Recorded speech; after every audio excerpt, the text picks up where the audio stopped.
Hi sir, నమస్తే. నమస్తే. So let's start the topic. Yeah. భార్యాభర్తల మధ్యలో కమ్యూనికేషన్ గ్యాప్ ఎందుకు వస్తుంది, డిస్టర్బెన్సెస్ ఎందుకు వస్తుంటాయి? ఎందుకంటే ఫస్ట్ మనకు కమ్యూనికేషన్ అంటేనే తెలియదు చాలా మందికి. ఓకే, నేను ఒక క్వశ్చన్ ఇస్తాను, you tell me what is the meaning of communication. In my perspective, communication అంటే what you are feeling inside you have to express them in వాళ్ళకి అర్థమయ్యే లాంగ్వేజ్ లో ఎక్స్ప్రెస్ చేయడం. That is one. ఓకే, మీరు చదువుకున్న కాలేజీలో కానీ కమ్యూనికేషన్ అంటే ఏం చెప్పారు? లాంగ్వేజ్ అని చెప్పారు. లాంగ్వేజ్ అని చెప్పారు. యాక్చువల్ సైకలాజికల్ మీనింగ్లో కమ్యూనికేషన్ ఏంటంటే what response I get, that is my communication. Okay, for example అర్థం కావడానికి చెప్తాను. ఇప్పుడు నేను తండ్రిని మా బాబుని అంటున్నా, బాబు వెళ్ళి చదువుకో అన్నా. వాడు వెళ్ళి వీడియో చూశాడు, టీవీ చూస్తున్నాడు. ఓకే, సో నేను చదువుకో అన్నదానికి మా బాబు ఇచ్చిన రెస్పాన్స్ ఏంటి? టీవీ చూస్తున్నాడు లేకుంటే వీడియో చూస్తున్నాడు. ఓకే, అంటే ఏమన్నట్టు? దిస్ ఈజ్ మై కమ్యూనికేషన్ అన్నాడు. నువ్వు చదువుకో అన్న మాట వాడికి వీడియో చూడన్నట్టు అర్థమైంది. That is reason that fellow is watching the television or videos. Okay, so majority times మన లైఫ్లో ఇదే జరుగుతుంది. సో వాడు ఒక రెస్పాన్స్ ఇచ్చిండు, సో నాకేం అర్థం కావాలా? అది మీరు చెప్పింది వాడికి అర్థం కాలేదు. అర్థమైంది. ఏమర్థమైంది? ఇలా చేయండి, ఇలా చేయని అర్థమైంది వానికి. Is it not? So this is actually communication means. Okay, అప్పుడు నేనేం చేయాలి? నేను మళ్ళీ చదువుకో అన్నాడు అనుకో, వాడు మళ్ళీ అదే చూస్తాడు కదా. Is it not? So you have to change the way to. Exactly. So నేను నా మెథడ్ ఆఫ్ కమ్యూనికేషన్ చేంజ్ చేసి వాడికి చదువుకోవడం అని చెప్తున్నా అనే సంగతి మనకు అర్థం కాదు. Is it? This is where భార్యాభర్తల మధ్య ప్రాబ్లం రావడానికి ప్రధాన కారణం ఇది. ఎందుకు ఇట్లా జరుగుతుంది అంటే, చాలామంది వైఫ్ అండ్ హస్బెండ్ కమ్యూనికేషన్లో 3 విషయాలు చాలా బలంగా వాళ్ళు ప్రాక్టీస్ చేస్తారు. ఒకటి అజంప్షన్. ఓకే, రెండోది ఎక్స్పెక్టేషన్. ఓకే, మూడోది ఏముండొచ్చండి? Assumption, expectation, reality. No comparison. Okay okay, దీన్ని ఇది మేజర్ ఎనిమీ. ఇది ఏస్ అంటాం, దీన్ని ACE principle. Right, assumption, comparison and expectation. So భార్యాభర్తలు మాట్లాడేటప్పుడు మొత్తం వాళ్ళ డైనమిజం అంతా ఈ మూడింటినే తిరుగుతూ ఉంటుంది. రైట్, సో ఏదైతే ఒకరు చెప్పాలనుకున్నారో వాళ్ళు డైరెక్ట్గా అది రీచ్ కాదు వాళ్ళు. ఎందుకు? Because these persons are already conditioned. They listen to you with assumption. Right, so నువ్వు ఏమైనా చెప్పు, నేను ఏం విధానం కూడా అదే వింటాను. రైట్, సో న్యాచురలీ గొడవ స్టార్ట్ అవుతుంది కదా. అదే, నువ్వు ఎక్స్ చెప్పాలనుకున్నావు, నేను ఏనే వింటాను అనుకున్నాను. నాకు ఏనే ఇవ్వదు, నువ్వు ఎక్స్ అని చెప్పు, ఏ చెప్పు, డి చెప్పు, ఏదైనా చెప్పు. Okay, so the major problem communication like this. That is the most important problem between the wife and husband. Number 2 ఏంటంటే, ఒక ఇద్దరు వ్యక్తుల మధ్య కమ్యూనికేషన్ జరుగుతూ ఉంటే ఆ కమ్యూనికేషన్ అనాటమీ 3 పార్ట్స్ ఉంటుంది. కమ్యూనికేషన్ అనాటమీ 3 పార్ట్స్ ఏంటి అంటే, ఇప్పుడు మీరు ప్రశ్న అడిగారు, నేను చెప్తా ఉన్నాను, నేను దీన్ని నా బాడీ కదలకుండా సరిగ్గా ఇట్లే చెప్పచ్చు, కానీ నేను I'm giving my body gestures ఇస్తున్నాను. Is it not? So is ఈ body language. So the most important the communication అయితే మీ బాడీ లాంగ్వేజ్. నెక్స్ట్ టోనాలిటీ, ఏ విధంగా నువ్వు మాట్లాడుతున్నావు. 90% ప్రాబ్లమ్స్ అక్కడే. yes, అండ్ నెక్స్ట్ వచ్చేసి what kind of words you are using.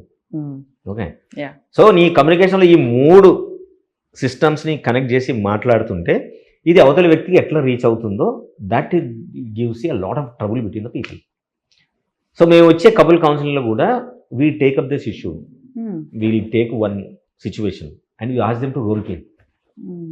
Okay, they realise role play ఎట్లా చేస్తామంటే, ఒక్కోసారి we ask the wife to behave as a husband and we ask husband to behave as a wife. ఈ exchange of role play తోటి they really experience that what wrong and what mistake they are doing in the communication. చాలామంది ఇళ్లలో జరిగే పెద్ద ప్రమాదం ఏంటంటే, ఇప్పుడు for example నువ్వు ఏదో తెమ్మన్నావు ఇంట్లో. ఓకే, భార్య భర్తకు చెప్పింది, కిచెన్లో అదే పాల ప్యాకెట్ ఉంది, తీసుకొచ్చి ఆ టేబుల్ పెట్టి ఎవరో వచ్చి అడిగారు, నేను ఇవ్వాలి, నేను పిల్లలకు డ్రెస్ చేయించిన అని చెప్పింది. చెప్పగానే అది హస్బెండ్కి ఎట్లా రీచ్ అవుతుంది అంటే, ఖాళీ ఉన్నదా తీసుకురా, ఖాళీ ఉన్నది తీసుకురా ఒకటైతుంది, రెండోది షీఈ్ ఆర్డరింగ్ అని అర్థం. ఓకే ఓకే, నేను పెట్టా నేను అరే పిల్లలు స్కూల్ టైం అవుతుంది మళ్ళీ వాళ్ళకి లేట్ అవుతుంది ఏముంది అది తీసుకొచ్చి ఆడ పెడదానికి ముల్యం పోయినట్టు చేస్తున్నాయింది అని అంటాడు. ముల్యం పోయిందో సొమ్మ పోయిందో నువ్వు అనవసరంగా నువ్వు నా అందులో కూర్చొని నా మీద నన్ను పురమాయించదు. నేను I'm busy with my own thing. ఇది ఎందుకు ఆయన అంత డినైల్ మోడ్లో ఉన్నాడు, ఎందుకు దాన్ని యాక్సెప్ట్ చేయలేదు? Because he feels that she's ordering. Okay, ఎక్కడి నుంచి వచ్చి ఉంటుంది ఈ ఆర్డరింగ్ అండ్ థాట్? వాళ్ళ పేరెంట్స్ ఉన్నప్పుడు వాళ్ళ అమ్మోడు ఇదే చెప్పుంటుంది. So at the time also he was not happy. So same thing role play అవుతుంది ఇక్కడ మళ్ళీ, కదండి. అంటే ఏంది, నా భార్య she's treating me as a boy, a small boy, as a son. So you don't try to role play the same thing as my mother did it. I'm not ready. Okay, ఇది ఎక్కడి నుంచి వచ్చింది? Is coming from the assumption and comparison. Okay, and expectation. Assumption ఏమో ఆమె మామూలుగా చెప్పింది, కానీ ఈయన మాత్రం మా అమ్మలాగా చెప్తుందని అనుకున్నాడు. That is number 1. Number 2, comparison ఏంటి? మా అమ్మకు భార్యకు నేను కంపేర్ చేసుకుంటున్నాను. ఎక్స్పెక్టేషన్ ఏంది? ఆమె నాతోటి చాలా మామూలుగా మాట్లాడాలి, చాలా సౌమ్యంగా మాట్లాడాలి, రిక్వెస్టింగ్గా మాట్లాడాలి, ప్లీజింగ్గా మాట్లాడాలి, రెస్పెక్ట్ఫుల్గా మాట్లాడాలి. These are the expectation from her. Okay, so that is the reason then the problem starts coming out. So the communication సంబంధించి ఇన్ని పద్ధతులు ఉంటాయి, రైట్? నువ్వు మాట్లాడే టోన్ బాగాలేదు, నాకు నచ్చలేదు, నువ్వు అంత అథారిటీగా నువ్వు చేయాలి అనే పని చెప్పినట్టు చెప్తున్నావు. This is a narrative he is developing. Husband developing the narrative that she is ordering me as a boss. Okay, అమ్మ నేను ఆఫీసులో బాస్తో తిట్లు తింటున్నా, వాడు చెప్తున్నాడు, ఇంటికి వచ్చినా కూడా నువ్వు అట్లా పని చేస్తున్నావు. He created this narrative, so that will not make him come out and he does things. General లైఫ్లో జరిగేది చిన్న కమ్యూనికేషనే, isn't it? How it is influencing the wife and husband issues. Okay, so ఇప్పుడు వైఫ్ బికమ్స్ మోర్ కాన్షియస్. ఏం చేస్తామే, వెంటనే పిల్లోన్నో లేకుంటే తనే వచ్చి చోకే చోకే I give it అని ఇచ్చేస్తుంది.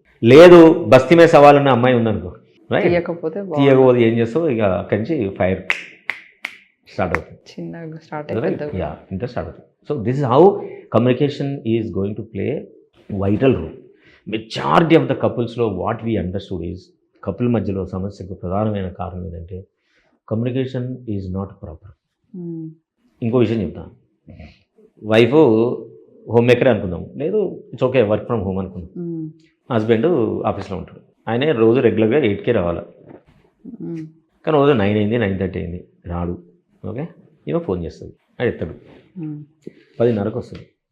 వచ్చినాక అరే నేను ఎన్నిసార్లు ఫోన్ చేసినా ఎత్తచ్చు కదా ఫోన్, చెప్పచ్చు కదా ఏదైనా అనుకున్నా, కుదరలేదు, ట్రాఫిక్లో ఉన్నా, బ్లా బ్లా బ్లా రీజన్ చెప్పాను. సరే మరి ఫుడ్ చేసిన తిందాం దా అని అనుకో, ఆయన నేను తినొచ్చినాను. నీకు ముందే తినడం ఆల్రెడీ ఫిక్స్ అయింది అనుకోండి, మెసేజ్ పెడితే అయిపోతుంది కదా, ఏముంది అలా పెట్టడానికి. నేను మర్చిపోయినా, ఏం పెడతాం ఏమో ఎట్లాగో వస్తుంది కదా అనుకున్నా, లేట్ అయింది. సరే ఇప్పుడు ఒక్కసారి అయితే అగ్రి, 2 సార్లు అయింది, 3 సార్లు అయింది, 5 సార్లు అయింది, అగ్రి. ఈ నెలలో this almost 10 times you did the same thing. నేను ఎందుకు వంట చేయాలా, అది ఎందుకు పడేయాలా, నేను ఈ కోసం వెయిట్ చేసిన ఎందుకు, ఇదంతా ఏముండదు కదా నువ్వు చెప్తే అంటే నేను వద్దామని అనుకుంటున్నాను. నేను కానీ అనుకోకుండా ఇట్లా అయిపోయింది అంటే నీకు 1 నిమిషం కూడా టైం లేనంత ఉండేనా? పోనీ నువ్వు ఫోన్ చేసి నేనే చేసిన కదా, ఎత్తేసి మాట్లాడచ్చు కదా, రైట్? అయితే ఏంది ఇప్పుడు లెక్కలు పెడుతున్నావు, అయితే నువ్వు 4 రోజులు 15 రోజులు నేను బయట తిన్నావు, లెక్క చేసినావు, ఇంకేమి లెక్కలు చేసినావు చెప్పు నాకు. What you are doing unconsciously you're preparing the ground to fight, is it? His intention is that. So this is how it happens. Okay, so if a wife and husband మధ్యలో కనుక కమ్యూనికేషన్ కొంచెం better అయితే, so డెఫినెట్గా majority of the issues can minimised. And also చెప్పే విధానం, మన మొత్తం కమ్యూనికేషన్లో body language place 55% and your tonality makes around 38%. Words only matters 7%. అందుకోసం ఇప్పుడు గొడవలు రావడానికి ఇంకో కారణం ఏంటంటే సోషల్ మీడియా కాకుండా వాట్సాప్, ఇన్స్టాగ్రామ్, నువ్వు మెసేజ్లు పెడతా ఉంటావు, వీళ్ళ టోన్లో చదువుతారు, వాళ్ళ టోన్లో వాళ్ళు చదువుతారు, వాళ్ళ నెరేటివ్ వాళ్ళకు ఉంటుంది. అండ్ ఆల్సో నీ ఎమోషను, నువ్వు ఎక్కడ ఆగి చెప్తున్నావు, ఏం మాట్లాడుతున్నావు సంగతి అవతలకు అర్థం కాదు. బాధతో చెప్పేది కోపంగా అనిపిస్తుంది, ఉట్టిగా మాట్లాడుతున్నా కూడా అనిపించచ్చు, నాకు స్టేల్ అనిపించచ్చు, ఏం కనెక్షన్ లేకుండా మాట్లాడుతున్నా కూడా అనిపించచ్చు. ఎందుకంటే words place only 7% of communication. నువ్వు ఎదురు కూర్చుంటే నీ బాడీ లాంగ్వేజ్ నాకు అర్థమవుతుంది, నీ టోనాలిటీ నాకు అర్థమవుతుంది, వర్డ్స్ ఏం మాట్లాడుతున్నా అర్థమవుతుంది. I give more meaning for these 2, but in the chart I will be using only words. 7% of the communication thought you are designing the 100% of the problem, right? So this is the major challenge many of the couples right now are experiencing because of this.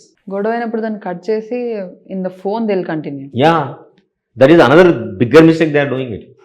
So what I suggest for the many of the couples, మీ ఇంట్లో గొడవ అయింది, okay, 99% ఆక్షన్లోనే close చేయడానికి try చేయండి.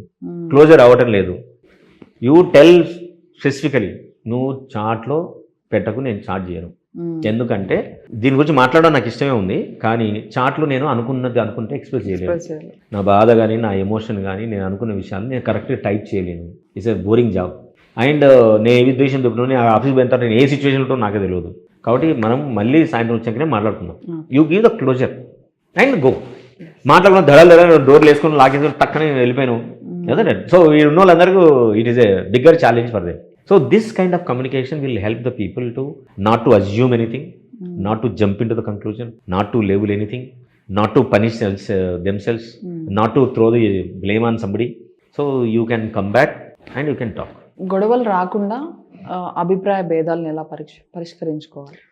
గొడవలు రాకుండా అభిప్రాయాలు పరిష్కరించుకోవాలి అని అంటే ఫస్ట్ ఇద్దరికి ఒక లాంగర్ విజన్ ఉండాలి లైఫ్ గురించి. Okay, that is number 1. Number 2, both people need to have a meaningful journey together. మన ఇద్దరికి సంబంధించి మనం కలిసి చేస్తున్న ఈ ప్రయాణంలో what is a meaning, what is a goal? We married, it's okay, what is our common goal? ఈ common goal లేదనుకోండి, everybody have their own methods of dealing things and naturally it land up with the trouble, land up with the problems, land up with the issues. Okay, so అందుకోసమే కపుల్గా పెళ్ళి జీవితాన్ని నడిపిస్తున్నప్పుడు first you try to understand that what is our shared meaning. మన ఇద్దరు కలిసి జీవించడంలో మనకు final goal ఏంటి, మనం ఏ మీనింగ్ కోసం మనం కలిసి మన జీవన ప్రయాణం కొనసాగిస్తున్నాం. అది ఉన్నదనుకోండి గొడవలు రావు, ఇష్యూస్ జనరేట్ అయితే కావచ్చు, but they can SIT and talk, they can have a conversation on that, they find for the solution. Okay, common meaning ఎప్పుడైతే ఉండదో అప్పుడు గొడవలు స్టార్ట్ అవుతుంది, అప్పుడు బ్లేమింగ్ స్టార్ట్ అవుతుంది, అప్పుడు assumptions will take the higher place and expectations steer the whole wheel. Then naturally you will be in the havoc and start fighting with everything. In your experience, married couple లో love marriage couple ఎక్కువ గొడవలు పడతారా లేదా arranged marriage couples? దానికి సంబంధించి ఇప్పుడు data ఏదైనా కానీ సమానంగా ఉందండి. కపుల్ అంటే గొడవలు ఇద్దరు, ఎందుకంటే because they really don't understand. Okay, వీళ్ళందరూ అనుకుంటున్నారు మేము అర్థం చేసుకుంటాం. First we should ask question, మేము ఎవరు వస్తే ఇట్లే మాట్లాడతాం. అండర్స్టాండింగ్ అంటే ఇష్టాలు తెలుసుకోవడం కాదు, ఇష్టం తెలుసుకోవడం కాదు కదా. సో అండర్స్టాండింగ్ మీనింగ్, అండర్స్టాండింగ్ అంటే ఒకరి గురించి ఒకరు తెలుసుకోవడం. మరి ప్రేమించుకున్నారే మీరు? అవును. ఒకరి గురించి తెలుసుకున్నారు కదా? అవును. మరి ఎందుకు గొడవలు అవుతుంది? అనుకున్నాం కానీ నిజంగా మాకు తెలియలేదని అర్థం. డివోర్స్ రేట్ ఏ కపుల్లో ఎక్కువ? రెండింటిలో ఎక్కువ ఉంటుంది. అందరూ ప్రచారం చేస్తారు ఏంది ప్రేమించుకున్న వాళ్ళు ఎక్కువ డివోర్స్ అవుతుంది అని. ఎందుకు ప్రచారం చేస్తారంటే ద ఓల్డ్ స్టీరియోటైపిక్ థాట్లో ఉంటారు కదా, ఈ పెళ్ళిళ్ళను ఎట్లయినా జరగనియొద్దు, ఓకే అని అట్లాంటి ప్రచారం మొదలు పెడుతుంది. పెళ్ళి అనే కాన్స్టిట్యూషన్లోకి ఎంటర్ కాగానే గొడవలు స్టార్ట్ అవుతాయి. ఎందుకనంటే it's a restricted frame, we're entering in to that with the outdated model. So naturally ఆ ఫ్రేమ్లో అది ఉండదు, ప్రాబ్లం వస్తుంది.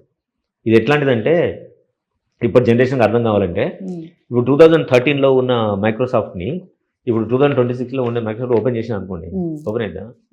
ఓపెన్ కాదు. అయినా కూడా అన్ని ఫిగర్స్ అన్ని లిటర్స్ అన్ని చేంజ్ అయిపోతాయి. బికాస్ ఇట్స్ అప్డేటెడ్ వర్షన్, అది ఓల్డ్ వర్షన్. ఓకే, ఇప్పుడు జరిగేది అదే. నేను update old version of thoughts తోటి నేను అప్డేటెడ్ వర్షన్ ఆఫ్ పెళ్ళిళ్ళకి వచ్చినాయి. సేమ్ థింగ్ మన ఇన్లాస్ కానీ, అమ్మాయి తల్లిదండ్రులు అబ్బాయిల తల్లిదండ్రులు కానీ వాళ్ళు కూడా అంతే, దాన్ని అట్లే చూడడానికి ట్రై చేస్తూ ఉంటారు. కాబట్టి ట్రబుల్స్ వస్తాయి. కాబట్టి అప్డేట్ అయిపోయిన పిల్లల్ని డీల్ చేసినప్పుడు మనకు అప్డేటెడ్ వర్షనే ఉండాలి. చాలామంది తల్లిదండ్రులు ఈ రోజు కూడా అమ్మాయిలు రాత్రి ఎప్పుడో 2ంటికో 3ంటికో పడుకుంటారు, వాళ్ళు పొద్దున్న లేచి ఇంట్లో వంట చేయాలని కోరుకుంటారు. ఎట్లా సాధ్యమవుతుంది? Not at all possible. కానీ వాళ్ళు అదే ఎక్స్పెక్ట్ చేసుకుంటూ ఉంటారు, అదే కుక్ చేస్తూ ఉంటారు లోపల, చేసి ఏదో ఒక రోజు బ్లాస్ట్ చేస్తారు. ఓకే అనేస్తారు, ఏం చేస్తున్నావు పెళ్ళి సంవత్సరం చూసినా ఒక్కరోజు నా పొద్దున్న లేచి వంట చేసినా, మరి మీ కొడుకు చేసినా ఆయన పొద్దున్న సాయంత్రం వస్తారు కదా, ఎప్పుడు చేస్తున్నా అని అమ్మాయి అంటారు. మగవాళ్ళు చేస్తారా అని అంటారు. మరి ఆడవాళ్ళు ఉద్యోగం చేసి అయినప్పుడు మగవాళ్ళు వంట చేయడానికి ఏంది సమస్య? లేదు కదా. మేము పెళ్లి గంట ముందు ఇది మాట్లాడినాం, మరి మీ కొడుకు నీకు చెప్పినా? నాకేం చెప్పలే అని ఆమె అంటారు. ఏమైనా చెప్పలేదా అని అంటారు. అది ఎందుకులే మనం అడ్జస్ట్ కావచ్చు అని చెప్పినా, చెప్పలేదా అని అంటారు. మరి ఇప్పుడు అడ్జస్ట్ అయితే లేదు కదా, మరి what is your voice? So this how trouble starts. So wife always feels that husband is not withstanding with her. He is not giving the standpoint to protect her. in a most vulnerable situation in front of the in-laws. What's his situation? So ఇది ఇచ్చినప్పుడు చెప్పాలి కదా. Is it right? C పెళ్లి కంటే ముందు అబ్బాయిలు కానీ అమ్మాయిలు కానీ అవతల వాళ్ళ లైఫ్ స్టైల్ గురించి కానీ చెప్పాలి, అవేర్నెస్ ఇవన్నీ విత్ కౌన్సిలింగ్ పాసిబుల్. సో పెళ్ళి అనేది ఓన్లీ వంట కోసం కాదని సంగతి కూడా చెప్పాలి. ఇప్పుడు ఓల్డ్ ట్రెడిషన్ లేడీస్ ఉంటారు, జెంట్స్ కూడా ఉంటారు, అత్త మామూలు. వాళ్ళు ఏం కోరుకుంటారంటే మా ఓన్ జీవితం ఎప్పుడు సుఖంగా సంతోషంగా ఉంటుందంటే వీడు పొద్దున్న లేచి అమ్మాయి పొద్దున్న లేచి వంట చేసి పెడితేనే సుఖంగా ఉంటుందని అనుకుంటారు వాళ్ళు. ఈ ఓల్డ్ మైండ్ సెట్ని మన పిల్లలకున్న పని విధానం లోపల సెట్ కాదు అనే సంగతి వాళ్ళు అర్థం చేసుకోరు. Okay, then the problem generates. ఒకరు మాట్లాడింది ఒకరు వినడం అనేది how important it is couples. దాన్ని ఏమంటాం మేడం అంటే యాక్టివ్ లిజనింగ్ అంటాం. లిజనింగ్, యాక్టివ్ లిజనింగ్ ఏంటి మీకు తెలిసిన డిఫరెన్స్ చెప్తున్నారు?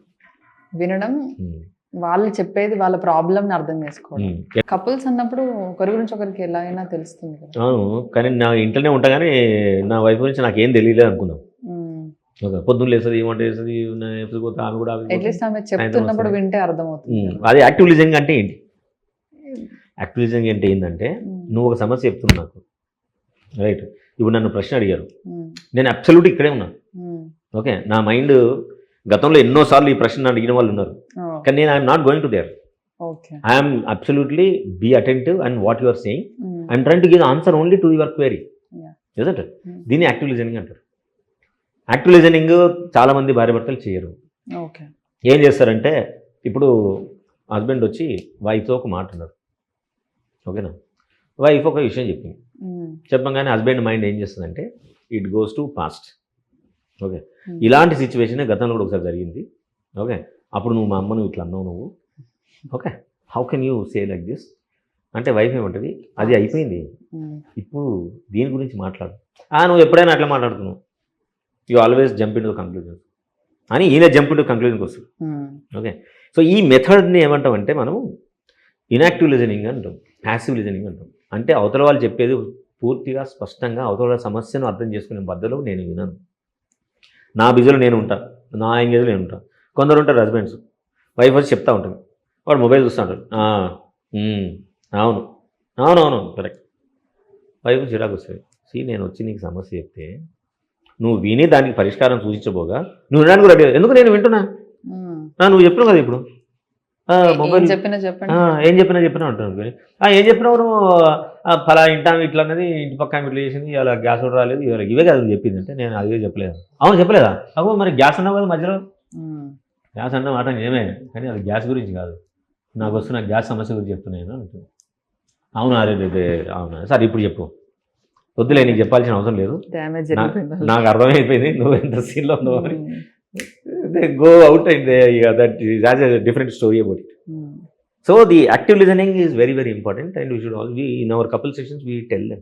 Okay. How important? వినడం, సమస్యగానే వినడం, without any assumptions, without any jump into conclusion, without any labeling, without comparison.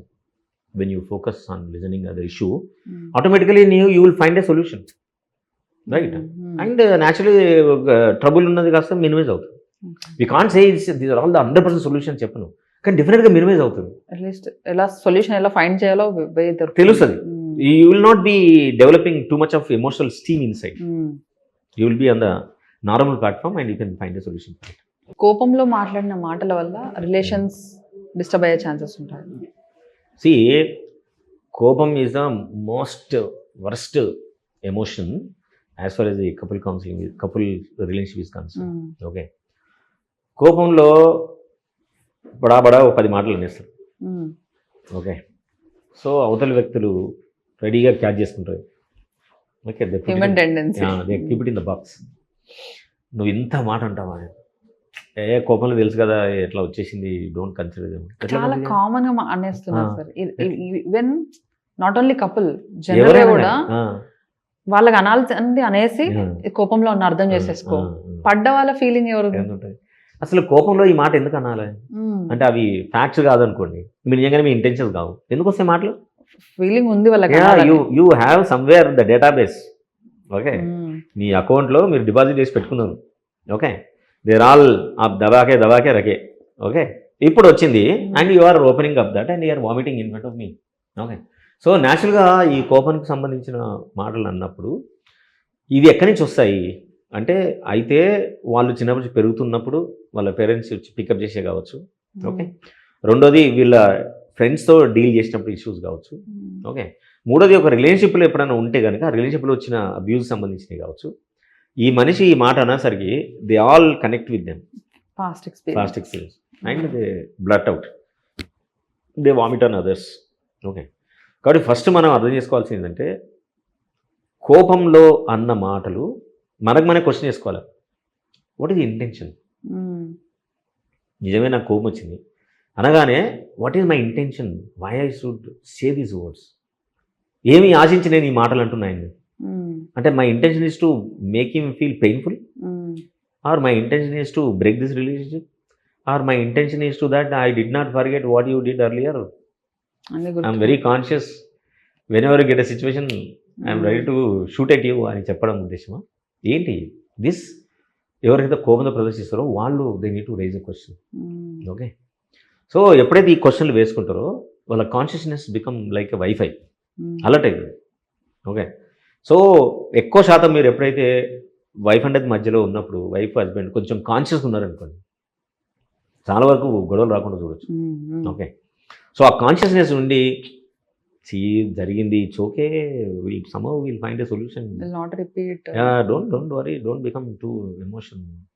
If I said something, I'm extremely sorry for that, you please stop it అని చెప్పగలిగే state of mind ఎవరికి ఉన్నా it will not escalate. Okay, కానీ కొంతమంది they can't accept, గొడవ పడితేనే they feel pleasure, లేకపోతే they can't. అది ఏంటంటే గొడవ పడే నేచర్ ప్యాటర్న్ ఉందనుకోండి, what spouse has to do, wait for some time, let them vomit, let them bombard anything. Okay, అన్నీ అయిపోయిన తర్వాత it's okay, I apologise for what ever situation happened. Okay అని sorry చెప్పడం నేర్చుకోవాలి. చాలామంది ఏం చేస్తారు, they don't really come with a sorry. So sorry చెప్పడం అంటే మనం ప్రాణమైనట్టు అట్టేట చెప్పడం అని అంటారు. ఇవన్నీ ఎక్కడి నుంచి వస్తాయి? ఇక్కడి నుంచి అన్ని మీడియాల నుంచి నేర్చుకున్నాను. ఎంత ఏదైనా సరే నువ్వు సారీ చెప్పినావు అంటే నువ్వు చచ్చిపోయినతో సమానమే. అదేంది మనుషుల మధ్య తప్పులు జరగకుండా ఎట్లుంటాయి?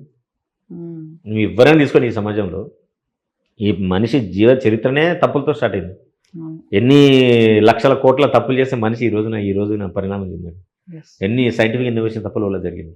అంటే మన గురించి మన వల్ల తప్పు జరగకుండా ఎట్లుంటుంది? It do happen, it's okay for a betterment of our relationship. If somebody comes forward and say sorry, it's okay. So people should learn this, sorry and thank you. అందరూ అంటారు ఇంగ్లీష్లో పోతే 2 పదాలు మనకి ఇచ్చిపోయింది, వాడు ఏదో చేసినా సారీ చెప్తాడు, ఏదో చేసినా థ్యాంక్ యూ చెప్తాడు అంటే no. Especially it has some value, it has a power. నువ్వు ఎంత కోపంలో ఉన్నా సరే you do an experiment that నువ్వు సారీ చెప్పినావు అనుకోండి 50-60% వెళ్ళిపోతుంది. ఎందుకంటే రోడ్ మీద అవతల వాళ్ళు ఈగో అట్లీస్ట్ చూడు, రోడ్ మీద వెళ్తున్నావు, సడన్ అనుకోకుండా నీ బైక్ ఎదురు బైక్ తగిలింది, ఆ కారు తగిలింది, ఎవరా అంటారు సారీ అన్న అని సారీ. నువ్వు అన్నమాట వానికి వినబడకున్నా సరే నీ జెస్చరే వాడిని సగం యూజ్ చేస్తుంది. So sorry has so much of power. It can dilute anything, it can remove your anger steam with in seconds. So you can practice this, then automatically it will not escalate. 50% కూడా పడిపోతుంది, 50 అనేది ఎక్కువ పడిపోతుంది. క్షమాపణ చెప్పడం ఒక కళ. It definitely కళ కంటే ఎక్కువ it is a biggest awareness A person should have. దాన్ని ఆర్ట్ ఫామ్లోకి తీసి చెప్పడం కాదు కానీ but definitely you should know ఎక్కడ మనం సారీ చెప్పాలి. సారీ చెప్తే ఎవరు చెప్పగలుగుతారంటే ఈ సిచ్యువేషన్ యొక్క కాన్సిక్వెన్స్ ఏముంటుందో అని ఊహించి ఆలోచించిన వాళ్ళు డెఫినెట్గా సారీ చెప్పాలి. బట్ వన్స్ సారీ చెప్పడం అలవాటు పడితే like who is opposite to you, they'll take it as an advantage. No, see, it might. అవును, ఇప్పుడు నువ్వు రీజన్ ఉన్నా లేకున్నా దేనికైనా ప్రతిసారికి సారీ చెప్పినావు అనుకోండి, it doesn't carry any meaning. But నిజంగానే సారీ చెప్పాల్సిన సిచ్యువేషన్స్ కొన్ని ఉంటాయి. At the time you should know. అదే కదా కాన్షియస్నెస్ అనేది ఏం చేస్తుందంటే నువ్వు ఎప్పుడు ఎక్కడ ఎలా సారీ చెప్పాలనే విషయాన్ని గుర్తించేటట్టు చేస్తుంది నీ consciousness. How can human brain think అలా? సి, మనకు ఆలోచన ఎట్లా వస్తుంది? బ్రెయిన్ ఆలోచన నుంచి ఎక్కడి నుంచి వస్తాయి చెప్పండి? ఆలోచనలు బ్రెయిన్ నుంచి. అది బ్రెయిన్స్ అంటే దేని బేస్ అయ్యి వస్తుంది? సిచ్యువేషన్ కి ఇట్లే రియాక్ట్ కామని ఎట్లా ఎట్లా నుంచి వస్తుంది? మనం పుట్టినప్పటి నుంచి పెరిగినప్పటి నుంచి అవి జరుగుతూనే అది ఏం చేస్తుంది అది పుట్టినప్పుడు పెరిగి నుంచి? సిచ్యువేషన్ బేస్ చేసుకుని ఎలా బిహేవ్ చేయాలి, No, ఏం మౌల్డ్ జరుగుతుందంటే, అవ్వాలి. నువ్వు పుట్టించి పెరుగుతున్న క్రమం లోపల నీ ఇంట్లో వాతావరణం, Family, నువ్వు నేర్చుకోవడం, నువ్వు చదవడం, సినిమాలు చూడడం, స్టోరీలు చూడడం, ఇదంతా డేటాబేస్ ఫామ్ అవుతుంది కదా. సార్ నిజంగా ఇవి అంతా ఎఫెక్ట్ చూపిస్తాయి. ఇప్పుడు ప్రెసెంట్ జనరేషన్ ఉన్న కపుల్స్ కి పిల్లలు ఉంటున్నారు. 70% టైం పేరెంట్స్ పిల్లలతో ఉండట్లేదు. They will be with some Nani's, schools, day cares. కానీ వాళ్ళ ఫ్యూచర్ ఎలా ఉంటది మరి? వాళ్ళ ఫ్యూచర్ డెఫినెట్ గా ఆందోళనకరంగా ఉంటుంది. ఇప్పుడు నాకు ఇప్పుడు భయం వేస్తుంది. అవును, పోస్ట్ మిలీనియల్స్ అందరూ ఎందుకు కపుల్స్ వస్తున్నాయంటే because majority of the kids they are not with their parent. ఎందుకనంటే వాళ్ళకి పేరెంట్స్ ఎప్పుడైతే దూరం అవుతారో వాళ్ళకు different kind of attachment style ఏర్పడుతుంది. మొత్తం అటాచ్మెంట్ స్టైల్స్ 4 ఉంటాయి: secure, anxious avoidant attachment and disorganised. So secure attachment ఉన్న వాళ్ళు ఎన్ని గొడవలైనా అనే వాళ్ళిద్దరు కలిసి ఉంటారు. ఇన్సెక్యూర్ అండ్ యాంగ్షియస్ అటాచ్మెంట్ అంటారు. ఈ యాంగ్షియస్ అటాచ్మెంట్ ఉన్న వాళ్ళు ప్రతిదీ వాళ్ళు భయపడతా ఉంటారు, ప్రతిదీ వాళ్ళకి ఇబ్బంది అనిపిస్తుంది, వాళ్ళు అప్పుడు పోట్లాడ ఉంటారు. డిజార్గనైజ్డ్ అంటే ఏ ఇంట్లో అయితే తల్లిదండ్రులు పిల్లలు చిన్నగా ఉన్నప్పుడు నిరంతరం పోట్లాడుకుంటారు, నిరంతరం ఫిజికల్ ఫైట్స్ అవుతారు, నిరంతరం క్రిటిసైజ్ చేస్తారు, నిరంతరం బూతులు మాట్లాడుకుంటారు, అక్కడ పిల్లలకి ఈ సమాజం మీద, వ్యక్తుల మీద ట్రస్ట్ పోతుంది. They don't trust anybody. కాబట్టి వాళ్ళు ఒకవేళ పొరపాటున ఎవరితో రిలేషన్షిప్ చేసినా సరే ఆ రిలేషన్షిప్ ఎక్కువసేపు ఉండలేదు. So they feel insecure about this attachment and the relationship. So anyhow they wanted to get out of this. వాళ్ళు చేసే పని, వాళ్ళు ఆలోచించే విధానం ఎట్లయినా సరే రిలేషన్షిప్ బ్రేక్ చేయడానికి ట్రై చేస్తారు. ఇది ఏమో కాన్షియస్గా ఏం చేయరు వాళ్ళు, ఇది అన్కాన్షియస్ డ్రైవ్.